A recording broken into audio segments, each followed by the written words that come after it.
Rip Van Winkle, A Legend of the Catskill Mountains by Washington Irving.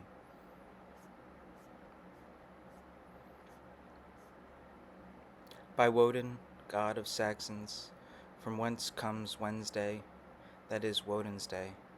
Truth is a thing that ever I will keep until the day in which I creep into my sepulchre. A posthumous writing of Diedrich Knickerbocker. The following tale was found among the papers of the late Diedrich Knickerbocker, an old gentleman of New York who was very curious in the Dutch history of the province and the manners of the descendants from its primitive settlers. His historical researches, however, did not lie so much among books as among men, for the former are lamentably scanty on his favorite topics, whereas he found the old burghers, and still more their wives, rich in that legendary lore, so invaluable to true history. Whenever, therefore, he happened upon a genuine Dutch family, snugly shut up in its low-roofed farmhouse under a spreading sycamore, he looked upon it as a little clasped volume of black letter, and studied it with the zeal of a bookworm. The result of these researches was a history of the province during the reign of the Dutch governors, which he published some years since. There have been various opinions as to the literary character of his work, and, to tell the truth, it is not a whit better than it should be. Its chief merit is its scrupulous accuracy, which indeed was a little questioned on its first appearance, but has since been completely established, and it is now admitted into all historical collections as a book of unquestionable authority. The old gentleman died shortly after the publication of his work, and now that he is dead and gone, it cannot do much harm to his memory to say that his time might have been better employed in weightier labors. He, however, was apt to write his hobby his own way, and though it did now and then kick up the dust a little in the eyes of his neighbors, and grieve the spirit of some friends, for whom he felt the truest deference and affection, yet his errors and follies are remembered more in sorrow than in anger, and it begins to be suspected that he never intended to injure or offend.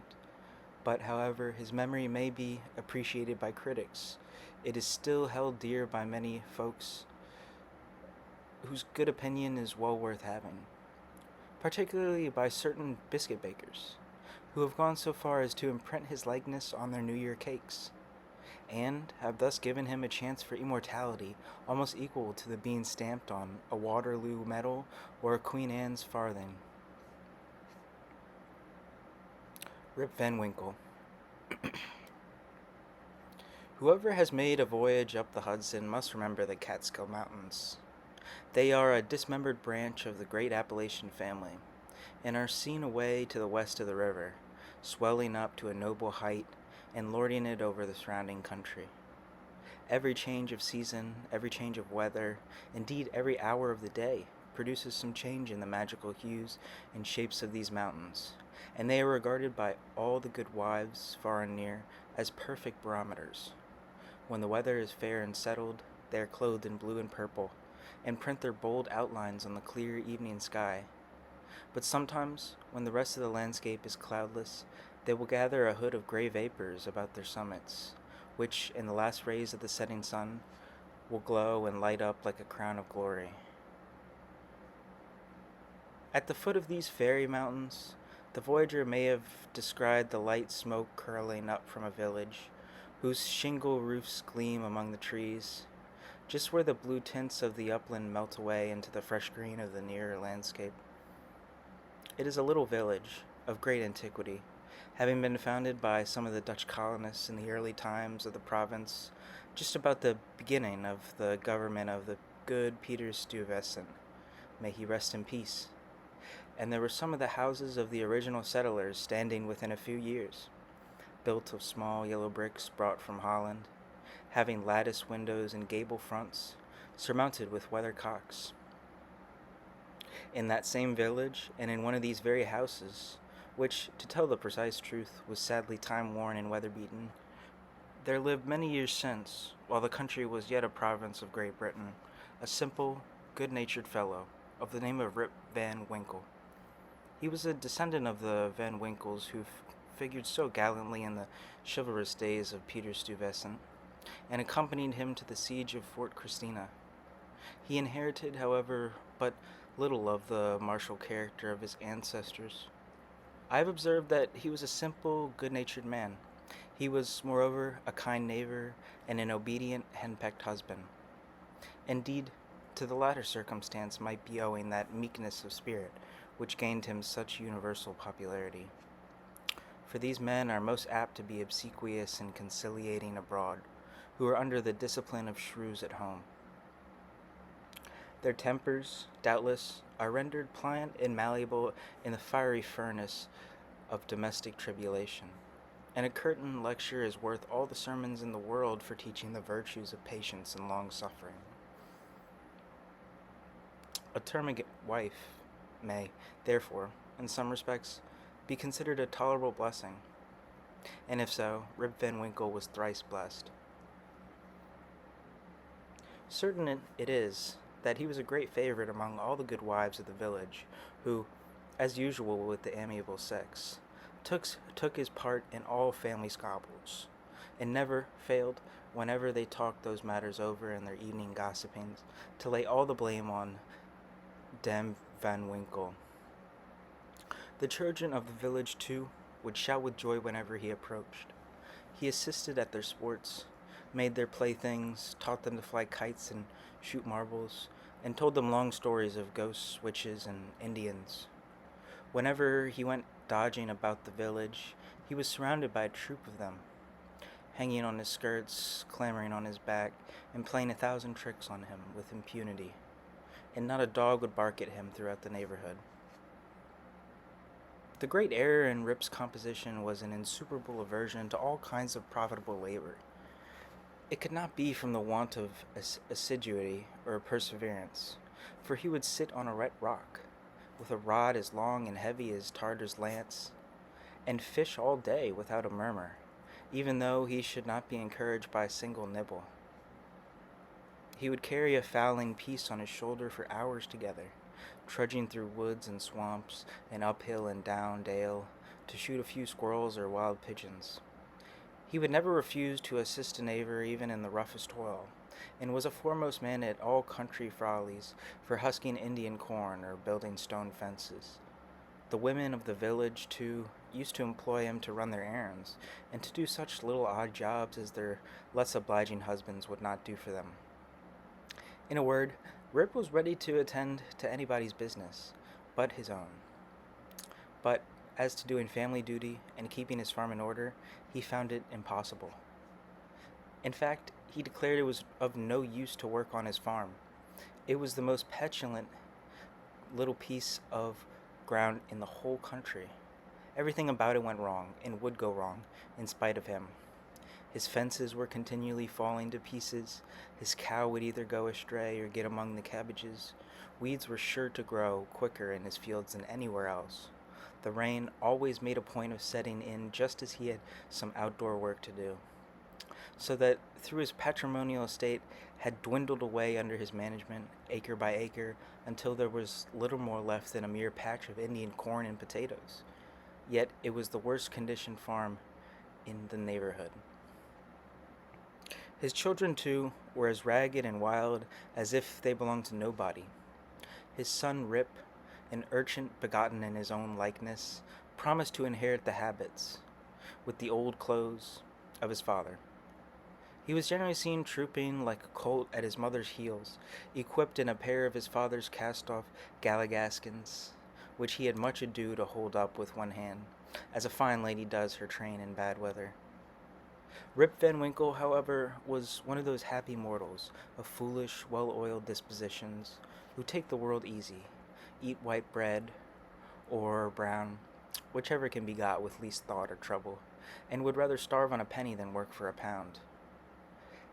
If left to himself, he would have whistled life away in perfect contentment, but his wife kept continually dinning in his ears about his idleness, his carelessness, and the ruin he was bringing on his family. Morning, noon, and night, her tongue was incessantly going, and everything he said or did was sure to produce a torrent of household eloquence.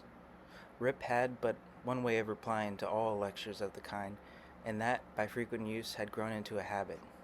He shrugged his shoulders, shook his head, cast up his eyes, but said nothing.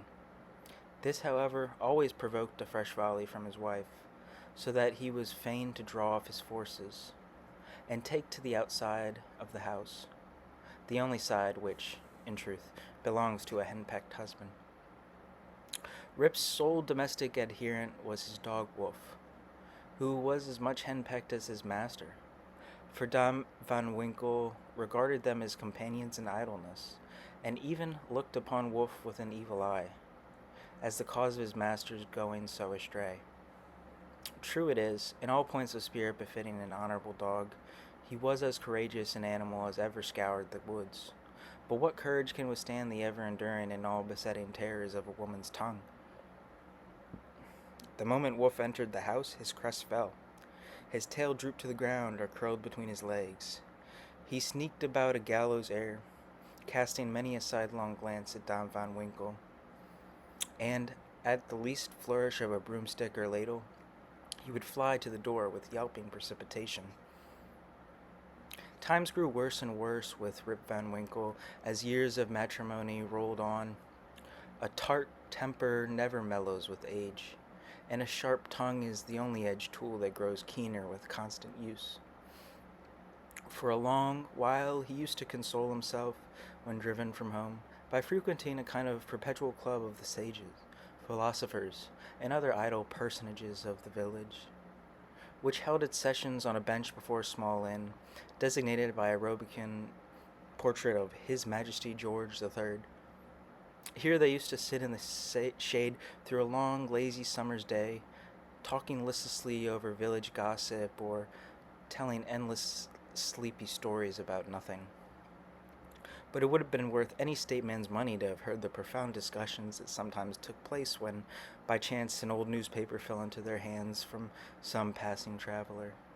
How solemnly they would listen to the contents, as drawled out by Derrick Van Bummel, the schoolmaster, a dapper, learned little man, who was not to be daunted by the most gigantic word in the dictionary, and how sagely they would deliberate upon public events, some months after they had taken place. The opinions of this junto were completely controlled by Nicholas Vader, a patriarch of the village and landlord of the inn, at the door of which he took his seat from morning till night, just moving sufficiently to avoid the sun and keep in the shade of a large tree, so that the neighbors could tell the hour by his movements as accurately as by a sundial. It is true, he was rarely heard to speak, but smoked his pipe incessantly. His adherents, however, for every great man has his adherents, perfectly understood him and knew how to gather his opinions. When anything that was read or related displeased him, he was observed to smoke his pipe vehemently, and to send forth short, frequent, and angry puffs. But when pleased, he would inhale the smoke slowly and tranquilly, and emit it in light and placid clouds, and sometimes, taking the pipe from his mouth and letting the fragrant vapor curl about his nose, would gravely nod his head in token of perfect approbation. From even this stronghold the unlucky Rip was at length routed by his termagant wife, who would suddenly break in upon the tranquillity of the assemblage and call the members all to naught. Nor was that august personage, Nicholas Vader himself, sacred from the daring tongue of this terrible virago, who charged him outright with encouraging her husband in habits of idleness. Poor Rip was at last reduced almost to despair, and his only alternative to escape from the labor of the farm and clamor of his wife was to take gun in hand and stroll away into woods. Here he would sometimes seat himself at the foot of a tree and share the contents of his wallet with Wolf, with whom he sympathized as a fellow sufferer in persecution. Poor Wolf, he would say, thy mistress leads thee a dog's life of it, but never mind, my lad. Whilst I live, thou shalt never want a friend to stand by thee. Wolf would wag his tail, look wistfully in his master's face, and if dogs can feel pity, I verily believe he reciprocated the sentiment with all his heart. In a long ramble of the kind on a fine autumnal day, Rip had unconsciously scrambled to one of the highest parts of the Catskill Mountains. He was after his favorite sport of squirrel shooting, and the still solitudes had echoed and re echoed with the reports of his gun. Panting and fatigued, he threw himself, late in the afternoon, on a green knoll covered with mountain herbage that crowned the brow of a precipice. From an opening between the trees, he could overlook all the lower country from many a mile of rich woodland. He saw at a distance the lordly Hudson, far, far below him, moving on its silent but majestic course, with the reflection of a purple cloud or the sail of a lagging bark, here and there sleeping on its glassy bosom, and at last losing itself in the blue highlands. On the other side, he looked down into a deep mountain glen, wild, lonely, and shagged, the bottom filled with fragments from the impending cliffs, and scarcely lighted by the reflected rays of the setting sun. For some time, Rip lay musing on this scene. Evening was gradually advancing. The mountains began to throw their long blue shadows over the valleys. He saw that it would be dark long before he could reach the village, and he heaved a heavy sigh when he thought of encountering the terrors of Don Van Winkle. As he was about to descend, he heard a voice from a distance hallooing, "Rip Van Winkle! Rip Van Winkle!" He looked round, but could see nothing but a crow winging its solitary flight across the mountain. He thought his fancy must have deceived him, and turned again to descend, when he heard the same cry ring through the still evening air. "Rip Van Winkle! Rip Van Winkle!" At the same time, Wolf bristled up his back and, giving a low growl, skulked to his master's side, looking fearfully down into the glen. Rip now felt a vague apprehension stealing over him. He looked anxiously in the direction and perceived a strange figure slowly toiling up the rocks and bending under the weight of something he carried on his back. He was surprised to see any human being in this lonely and unfrequented place, but supposing it to be someone of the neighborhood in need of his assistance, he hastened down to yield it. On nearer approach, he was still more surprised at the singularity of the stranger's appearance. He was a short, square-built old fellow with thick, bushy hair and a grizzled beard. His dress was of the antique Dutch fashion, a cloth jerkin strapped round the waist, several pairs of breeches, the outer one of ample volume, decorated with rows of buttons down the sides and bunches at the knees. He bore on his shoulder a stout leg that seemed full of liquor, and made signs for Rip to approach and assist him with the load. Though rather shy and distrustful of this new acquaintance, Rip complied with his usual alacrity, and mutually relieving one another, they clambered up a narrow gully, apparently the dry bed of a mountain torrent. As they ascended, Rip every now and then heard long rolling peals, like distant thunder, that seemed to issue out of a deep ravine, or rather cleft, between lofty rocks toward which their rugged path conducted. He paused for an instant, but supposing it to be the muttering of one of these transient thunder showers which often take place in mountain heights, he proceeded. Passing through the ravine, they came to a hollow like a small amphitheater, surrounded by perpendicular precipices, over the brinks of which impending trees shot their branches, so that you only caught glimpses of the azure sky and the bright evening cloud. During the whole time, Rip and his companion had labored on in silence, for though the former marveled greatly what could be the object of carrying a keg of liquor up this wild mountain, yet there was something strange and incomprehensible about the unknown that inspired awe and checked familiarity. On entering the amphitheater, new objects of wonder presented themselves. On a level spot in the center was a company of odd-looking personages playing at 9 pins. They were dressed in a quaint, outlandish fashion. Some wore short doublets, others jerkins, with long knives in their belts, and most of them had enormous breeches, of similar style with that of the guides. Their visages, too, were peculiar. One had a large beard, broad face, and small, piggish eyes. The face of another seemed to consist entirely of nose, and was surmounted by a white sugar-loaf hat, set off with a little red cock's tail. They all had beards of various shapes and colors. There was one who seemed to be the commander. He was a stout old gentleman with a weather-beaten countenance. He wore a lace doublet, broad belt and hanger, high-crowned hat and feather, red stockings, and high-heeled shoes with roses in them. The whole group reminded Rip of the figures in an old Flemish painting in the parlor of Dominie van Schaik, the village parson, and which had been brought over from Holland at the time of the settlement. What seemed particularly odd to Rip was that though these folks were evidently amusing themselves, yet they maintained the gravest face, the most mysterious silence, and were, withal, the most melancholy party of pleasure he had ever witnessed.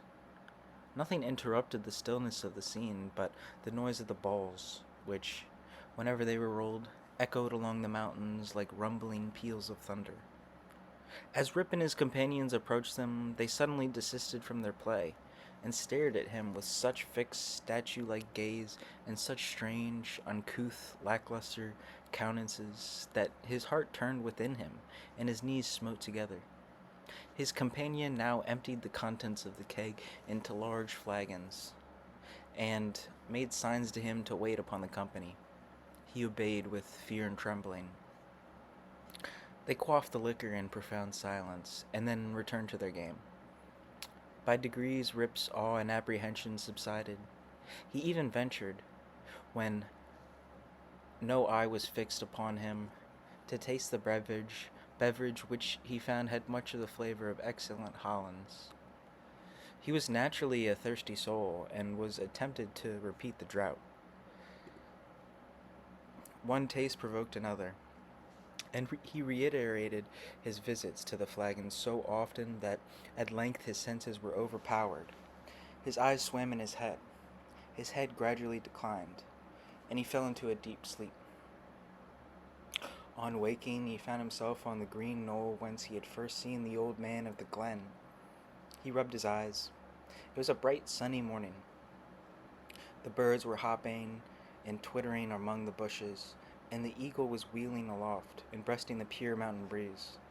Surely, thought Rip, I have not slept here all night. He recalled the occurrences before he fell asleep. The strange man with a keg of liquor, the mountain ravine, the wild retreat among the rocks, the woebegone party at Ninepins, the flagon. Oh, that flagon, that wicked flagon, thought Rip. What excuse shall I make to Dame Van Winkle? He looked round for his gun, but in place of the clean, well-oiled fowling piece, he found an old firelock lying by him, the barrel encrusted with rust, the lock falling off, and the stock worm-eaten. He now suspected that the grave roisterers of the mountain had put a trick upon him, and having dosed him with liquor, had robbed him of his gun. Wolf, too, had disappeared, but he might have strayed away after a squirrel or partridge. He whistled after him and shouted his name, but all in vain. The echoes repeated his whistle and shout, but no dog was to be seen. He determined to revisit the scene of the last evening's gamble, and if he met with any of the party, to demand his dog and gun. And as he rose to walk, he found himself stiff in the joints, and wanting in his usual activity. These mountain beds do not agree with me, thought Rip, and if this frolic should lay me up with a fit of the rheumatism, I shall have a blessed time with Dame Van Winkle. With some difficulty, he got down into the glen. He found the gully up which he and his companion had ascended the preceding evening, but to his astonishment, a mountain stream was now foaming down it, leaping from rock to rock, and filling the glen with babbling murmurs. He, however, made shift to scramble up its sides, working his toilsome way through thickets of birch, sassafras, and witch hazel, and sometimes tripped up or entangled by the wild grapevines that twisted their coils or tendrils from tree to tree, and spread a kind of network in his path. At length, he reached to where the ravine had opened through the cliffs to the amphitheater, but no traces of such opening remained. The rocks presented a high, impenetrable wall, over which the torrent came rumbling in a sheet of feathery foam, and fell into a broad, deep basin, black from the shadows of the surrounding forest. Here, then, poor Rip was brought to a stand. He again called and whistled after his dog. He was only answered by the ewing of the flock of idle crows, sporting high in air about a dry tree that overhung a sunny precipice, and who, secure in their elevation, seemed to look down and scoff at the poor man's perplexities. What was to be done? The morning was passing away, and Rip felt famished for want of his breakfast. He grieved to give up his dog and gun. He dreaded to meet his wife, but it would not do to starve among the mountains. He shook his head, shouldered the rusty firelock, and with a heart full of trouble and anxiety, turned his steps homeward. As he approached the village, he met a number of people, but none whom he knew, which somewhat surprised him, for he had thought himself acquainted with everyone in the country round. Their dress, too, was of a different fashion from that to which he was accustomed. They all stared at him with equal marks of surprise, and whenever they cast their eyes upon him, invariably stroked their chins. The constant recurrence of this gesture induced Rip, involuntarily, to do the same, when, to his astonishment, he found his beard had grown a foot long. He had now entered the skirts of the village. A troop of strange children ran at his heels, hooting and hollering, and pointing at his gray beard. The dogs, too, not one of which he recognized for an old acquaintance, barked at him as he passed. The very village was altered.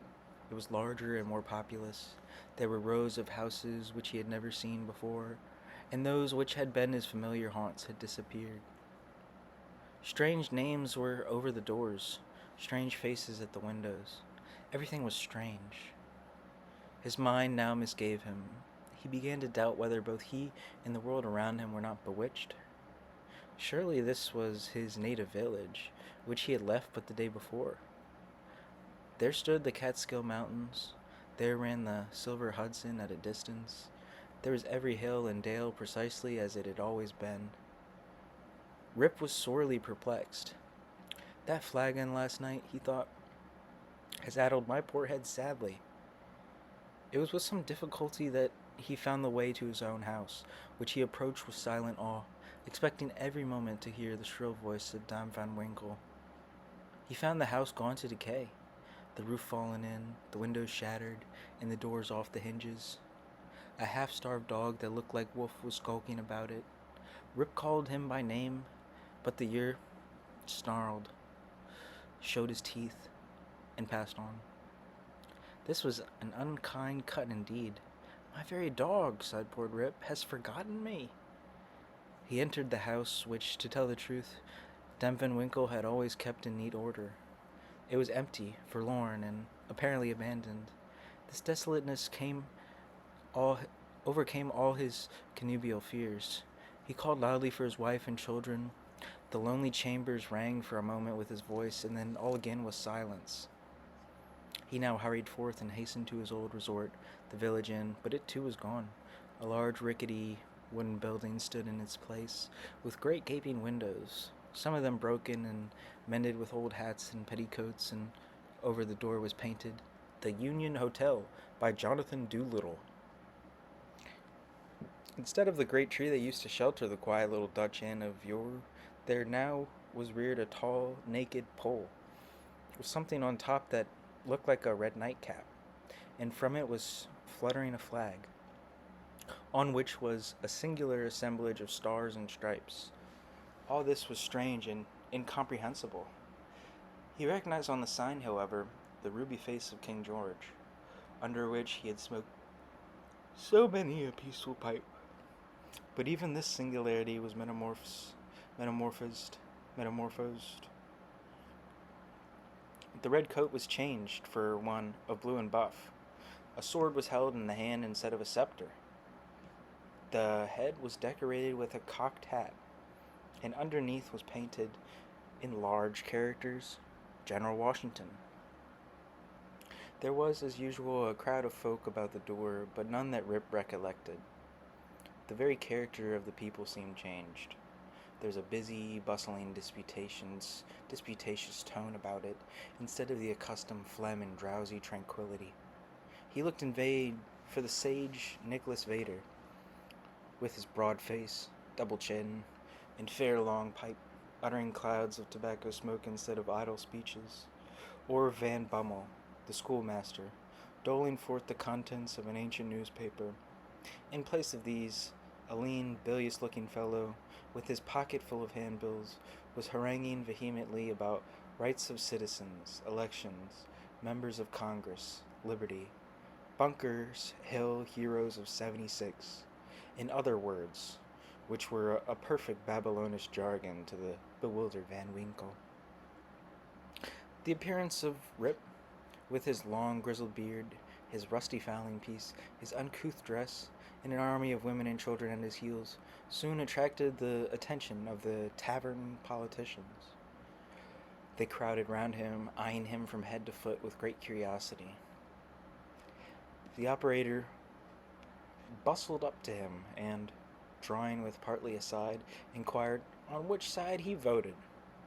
Rip stared in vacant stupidity. Another short but busy little fellow pulled him by the arm and, rising on tiptoe, inquired in his ear whether he was Federal or Democrat.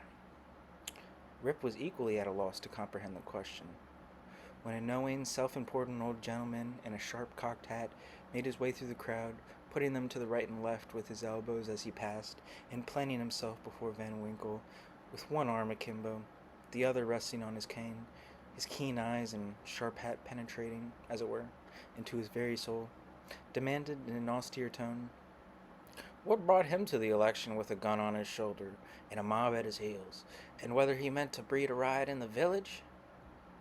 Alas, gentlemen, cried Rip, somewhat dismayed, I am a poor, quiet man, a native of the place, and a loyal subject of the king. God bless him. Here a general shout burst from the bystanders. A Tory, a spy, a refugee. Hustle him, away with him. It was with great difficulty that the self-important man in the cocked hat restored order, and, having assumed a tenfold austerity of brow, demanded again of the unknown culprit what he came there for, and whom he was seeking. The poor man humbly assured him that he meant no harm, but merely came there in search of some of his neighbors, who used to keep about the tavern. Well, who are they? Name them. Rip bethought himself a moment and inquired, Where's Nicholas Vader? There was a silence for a little while, when an old man replied in a thin, piping voice, Nicholas Vader? Why, he is dead and gone these 18 years. There's a wooden tombstone in the churchyard that used to tell all about him, but that's rotten and gone too. Where's Bram Dutcher? Oh, he went off to the army in the beginning of the war. Some say he was killed at the storming of Stony Point. Others say he was drowned in a squall at the foot of Antony's nose. I don't know. He never came back again. Where's Van Bummel, the schoolmaster? He went off to the wars too, was a great militia general, and is now in Congress. Rip's heart died away at hearing of these sad changes in his home and friends, and finding himself thus alone in the world. Every answer puzzled him too. By treating of such enormous lapses of time in a matter which he could not understand, war, Congress, Stony Point, he had no courage to ask after any more friends, but cried out in despair, Does nobody here know Rip Van Winkle? Oh, Rip Van Winkle, exclaimed two or three. Oh, to be sure, that's Rip Van Winkle yonder, leaning against the tree. Rip looked and beheld a precise counterpart of himself as he went up to the mountain, apparently as lazy and certainly as ragged. The poor fellow was now completely confounded. He doubted his own identity, and whether he was himself or another man. In the midst of his bewilderment, the man in the cocked hat demanded who he was and what was his name. God knows, exclaimed he, at his wit's end. I'm not myself. I'm somebody else. That's me yonder. No, that's somebody else got in my shoes. I was myself last night, but I fell asleep on the mountain, and they've changed my gun, and everything's changed, and I'm changed, and I can't tell what's my name or who I am. The bystanders began now to look at each other, nod, wink significantly, and tap their fingers against their forehead. There's a whisper, also, about securing the gun and keeping the old fellow from doing mischief, at the very suggestion of which the self-important man in the cocked hat retired with some precipitation. At this critical moment, a fresh, comely woman pressed through the throng to get a peep at the gray-bearded man. She had a chubby child in her arms, which, frightened at his looks, began to cry. "Hush, Rip," cried she. "Hush, you little fool. The old man won't hurt you." The name of the child, the air of the mother, the tone of her voice, all awakened a train of recollections in his mind. "What is your name, my good woman?" asked he. "Judith Gardenier. And your father's name?" "Ah, poor man. Rip Van Winkle was his name. But it's 20 years since he went away from his home with his gun, and never has been heard of since. His dog came home without him. But whether he shot himself or was carried away by Indians, nobody can tell. I was then but a little girl." Rip had but one more question to ask, but he put it with a faltering voice. "Where's your mother?" "Oh, she too had died but a short time since. She broke a blood vessel in a fit of passion at a New England peddler." There was a drop of comfort, at least in this intelligence. The honest man could contain himself no longer. He caught his daughter and her child in his arms. "I am your father," cried he. "Young Rip Van Winkle once, old Rip Van Winkle now. Does nobody know poor Rip Van Winkle?" All stood amazed, until an old woman, tottering out from among the crowd, put her face to her brow, and, peering under it in his face for a moment, exclaimed, "Sure enough! It is Rip Van Winkle. It is himself. Welcome home again, old neighbor. Why, where have you been these 20 long years?" Rip's story was soon told, for the whole 20 long years had been to him but as one night. The neighbors stared when they heard it. Some were seen to wink at each other and put their tongues in their cheeks, and the self-important man in the cocked hat, who, when the alarm was over, had returned to the field, screwed down the corners of his mouth and shook his head, upon which there was a general shaking of the head throughout the assemblage. It was determined, however, to take the opinion of old Peter Vanderdonk, who was seen slowly advancing up the road. He was a descendant of the historian of that name, who wrote one of the earliest accounts of the province. Peter was the most ancient inhabitant of the village, and well versed in all the wonderful events and traditions of the neighborhood. He recollected Rip at once, and corroborated his story in the most satisfactory manner. He assured the company that it was a fact, handed down from his ancestor the historian, that the Catskill Mountains had always been haunted by strange beings. That it was affirmed that the great Hendrik Hudson, the first discoverer of the river and country, kept a kind of vigil there, every 20 years, with his crew of the Half Moon, being permitted in this way to revisit the scene of his entire enterprise, and keep a guardian eye upon the river and the great city called by his name. That his father had once seen them in their old Dutch dresses playing at ninepins in a hollow of the mountain, and that he himself had heard, one summer afternoon, the sound of their balls, like distant peals of thunder. To make a long story short, the company broke up and returned to the more important concerns of the election. Rip's daughter took him home to live with her. She had a snug, well-furnished house, and a stout, cheery farmer for a husband, whom Rip recollected for one of the urchins that used to climb upon his back. As to Rip's son and heir, who was the ditto of himself, seen leaning against a tree, he was employed to work on the farm, but evinced an hereditary disposition to attend to anything else but his business. Rip now resumed his old walks and habits, but he soon found many of his former cronies, though all rather the worse for the wear and tear of time, and preferred making friends among the rising generation. with whom he soon grew into great favor. Having nothing to do at home and being arrived at that happy age when a man can idle with impunity, he took his place once more on the bench at the inn door, and was reverenced as one of the patriarchs of the village, and a chronicle of the old times before the war. It was some time before he could get into the regular track of gossip, or could be made to comprehend the strange events that had taken place during his torpor. How that there had been a revolutionary war, that the country had thrown off the yoke of old England, and that, instead of being a subject of His Majesty George III, he was now a citizen of the United States.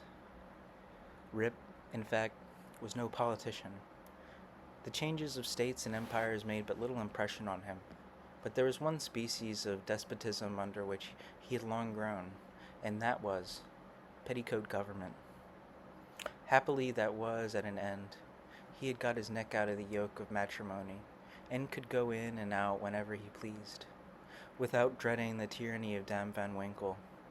Whenever her name was mentioned, however, he shook his head, shrugged his shoulders, and cast up his eyes, which might pass either for an expression of resignation to his fate or joy at his deliverance. He used to tell his story to every stranger that arrived at Mr. Doolittle's hotel. He was observed at first to vary on some points every time he told it, which was doubtless owing to his having so recently awaked. It at last settled down precisely to the tale I have related, and not a man, woman, or child in the neighborhood but knew it by heart.